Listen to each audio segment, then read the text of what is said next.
Magandang umaga sa inyong lahat. Alas 6 pa lang guys ng umaga. Bali, nandito kami ngayon sa Alabang. Dito po kasi yung napag-usapan na antayan namin. Charity rides po pala kami ngayon. Pupunta kami sa isang event na para po mag-donate ng dugo. Bali po, dugong alay, dugtong buhay, na pinamumunuan po ni Ma'am Cherry Gutierrez, nagaganapin po sa Brookside Oval Barangay San Isidro, Cainta, Rizal po. Ito pong weekend, makakausap natin ang founding chair ng Community Service with Integrity International Group, Ma'am Cherry Gutierrez. Ma'am Cherry, magandang hapon. Good afternoon po. Hello po, ma'am. Magandang hapon po sa inyo. Hi, ma'am. Good afternoon and welcome po sa Public Service Hour. Unang-una, ito po ba yung first time partnership, ang blood donation drive with Dugong Alay, Dugtong Buhay, Ma'am Cherry? Tama po kayo. Partners po tayo ng Dugong Alay, Dugtong Buhay. Oho. At first time, nagagawin ng bloodletting? Yes po, first time. First time po. Opo. At magsa-sign of MOA na po kami bilang partner ng Dugong Alay, Dugtong Buhay. Opo. Ano po ang, paano nagsimula ang inyo pong pagkakaroon ng pagkakataon na simulan ang advocacy po ng blood donation drive, of course, with your company? Tama po ba? Yes po, NGO po siya. CSI ay NGO po na tumutulong sa community, maging sa ating kapulisan ay tumutulong din. Nasimula po ito noong lagi akong nagdo-donate ng blood every 3 months. Ngayon, meron akong matalik na kaibigan na siya yung nagde-deliver ng dugo sa mga nangangailangan. Opo. Which is coordinated ng Dugong Alay. Opo. So, na-inspire ko sa kanya at bilang tribute, dahil namatay na nga po siya, gusto namin ipagpatuloy ang advocacy niya. Naku, nakakatuwa naman po. Opo. At syempre, bilang una po sa blood donation drive, paano niyo po pinaghandaan nito, Ma'am Cherry, at kailan po yung first venture ninyo for bloodletting activity? Yes po, ma'am. Ang paghahanda po nito ay mahigit 1 buwan. Hindi po kasi biro din ang mga coordination, no? Kailangan nating makipag-coordinate sa location ng ating bloodletting, at the same time sa barangay, at the same time sa medical team. So, at saka sa mga participation no, ng mga iba't iba pang gustong mag-donate ng dugo, kagaya ng mga riders group natin na nandyan sa logo ng ating banner. Opo, napakahalaga po yung nakuha nyo pong inspirasyon para hindi masimulan yung ganito pong advocacy sa inyo pong NGO. So, sino po ang mga pangunahin nating na-invite para po maging mga blood donor, which is yun po ang isa sa pinakamahalaga na siyempre makaipon po tayo ng dugo? Yes po. So una po sa lahat, maraming salamat sa Diyos na pagbibigyan tayo lagi na makapaglingkod sa pamamagitan ng iba't ibang klaseng pagtulong, no? Katulad nga po nitong Dugong Alay, Dugtong Buhay, no, blood donations. Ito po yung mga katuwang natin sa sasagawa nitong bloodletting na mangyayari po bukas, February 3, 2024, alas 8 hanggang alas 2 ng hapon. Ito po ang mga ating makakasama bukas. Ma'am May, salamat din po at napagbigyan niyo po kami, DZRH family. Kasama po natin sa medical team is BRP Medical Center, katuwang din ang Junior Medic Society. Participation po ng lahat ng barangay officials ng San Isidro, Cainta, Rizal, with the Barangay Captain Ricardo S. Licop at OIC ng barangay na si Miloy Manyo. At sa Brookside naman, kung saan natin gaganapin, maraming salamat din po kay Josepino Javier, ng presidente ng Cainta Brookside Association. Maraming salamat din sa nag-sponsor sa atin na yung ating Trade F1 Cosmetics, no, na makakatulong naman sa ating mga food. Ito naman po yung mga talaga talagang mag-donate ng dugo, ito yung mga riders group na PTN Ramji Taytay Rizal, PMX Road Riders Club, Bloodline Mountaineer, Safety Riders Club, at ang ating pinakamahalagang mga members na talagang shoppers po kami na pupunta, ang CSIIG, NCR, at iba pang mga chapters natin na mas malapit sa area po. Ayun, sama-sama, no? Iba talaga pagkasama-sama, Ma'am Cherry. And of course, nasa inyong pagkakataon mag-invite, open for all, lalong-lalo na yung malalapit. Yes po, opo. Iniimbitahan ko po ang lahat, no, malapit sa Cainta, Brookside, na magtulong-tulong po tayo, no. Alam po natin na napakahalaga na sobrang daming nangangailangan ng dugo po ngayon, especially mga cancer patients. Kung alam niyo lang po, ang mother ko ay namatay din sa cancer, no? So alam ko po kung gaano kahalaga ang dugo para sa kanila. So ngayon po, alam ko marami pong mga hospital na nangangailangan ng dugo, no, especially yung mga mahihirap po, no, dahil ang dugong alay po ay libre po, libreng pinamimigay ang dugo po, wala pong bayad. Yun po ang naging inspirasyon ko din, no, kapag ikaw ay tumulong, walang bayad, walang kapalit.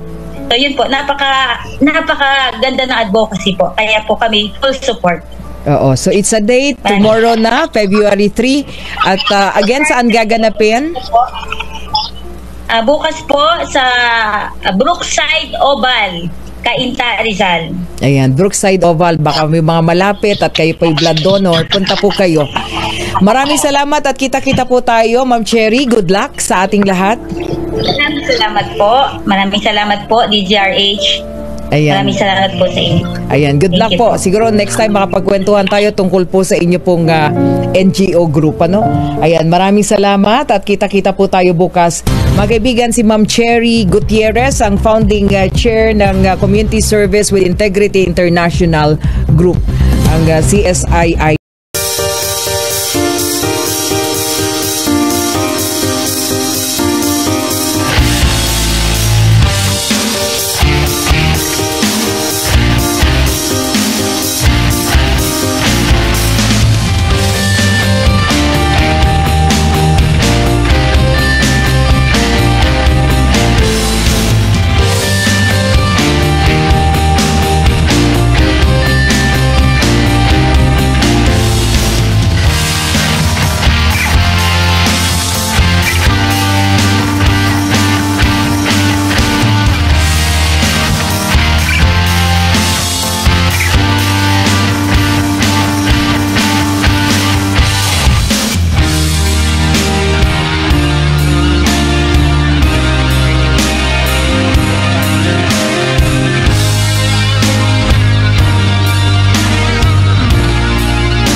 Guys, nandito na kami. After 1 hour, nakarating din. Dito nga pala guys, gaganapin ang blood donation. Dito sa Barangay San Isidro, Cainta.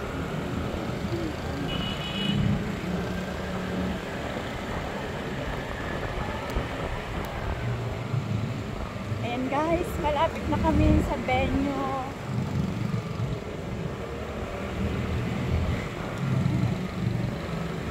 Subdivision pala to, ano?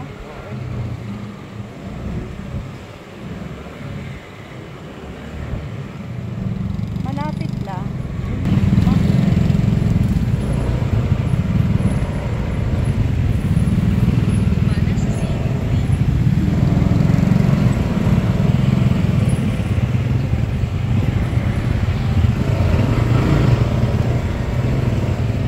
Tara na guys sa loob.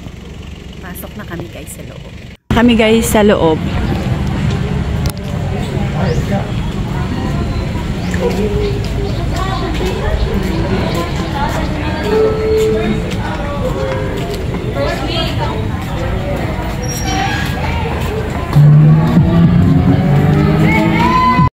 Ayan, nandito na kami sa loob guys. Bali hindi pa naman pala nag-uumpisa guys kasi 7 AM pa lang. Meron pa nga dito guys mga nagsusumba. Sinilent ko guys kasi makaka-copyright po ako. Ayan po, ayan sila nagsasayawan. Ang ganda pala dito guys sa oval ng Cainta Rizal. Bali malawak din yung playground. Ayan guys, may libreng paalmusal ang mga CSIIG. Salamat po. Tara guys, almusal tayo ng lugaw. A few moments later. Kaya na nga guys, mag-uumpisa na nga pala. Unang gagawin, ay kailangan natin mag-fill up ng form for personal information at pupunta tayo sa blood screening. At kung makakapasa tayo sa blood screening, ayun, pwede na tayong kuha ng dugo. Dito guys, yung blood screening. At pag pumasa tayo dyan, pwede na tayong kuhaan ng dugo. Bali, dyan hihiga yung mga kukuhanan ng dugo. Ayan po. Pero medyo kinabahan ako dyan guys. Sa screening pa lang. Kaya hindi ako pumasa. Siguro ako guys kinakabahan kasi first time ko lang magdodonate ng dugo. Bali, ayan na nga po at dumating na si Ma'am Cherry. Ayan siya guys. Ayan. Good morning, Ma'am Cherry. Na rin pala guys si Ma'am Cherry. Kinicheck niya kung okay lang ba yung mga nagdo-donate ng dugo. At syempre kasama ang mga doktor at nurse na nisigurado nila na okay lahat ang mga nagdo-donate ng dugo. Eternity later. At dumating na nga po pala ang barangay captain ng San Isidro Cainta Rizal. Ayan po. Magsasign daw po. Bali sa grupo ng SRCL po ay 4 lang po yung nakuhaan ng dugo at pumasa sa screening. Kasama po ako sa hindi pumasa. Hindi po kasi nakasama ang aming mga ka-team dahil nasa trabaho sila ngayon. So ayan na nga guys, tapos na yung event at syempre hindi mawawala dyan ang picture taking. So ayan, now we are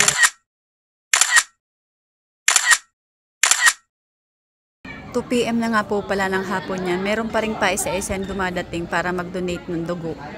Ayan po, uwian na kami. Pero napag-usapan po pala namin, hindi pa kami diretso uuwi. Dadaan po muna kami sa Antipolo Church para magsimba. Yung iba namin kasama.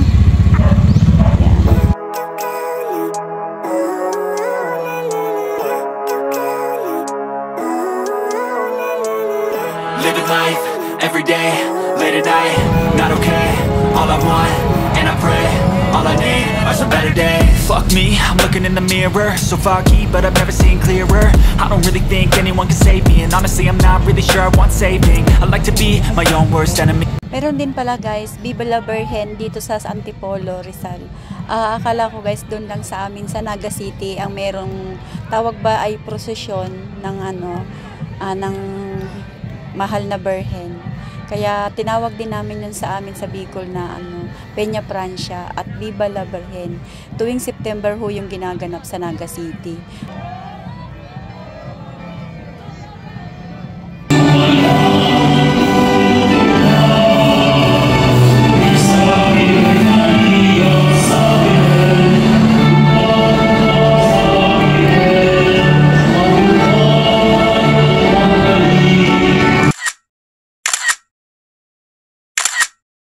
One eternity later.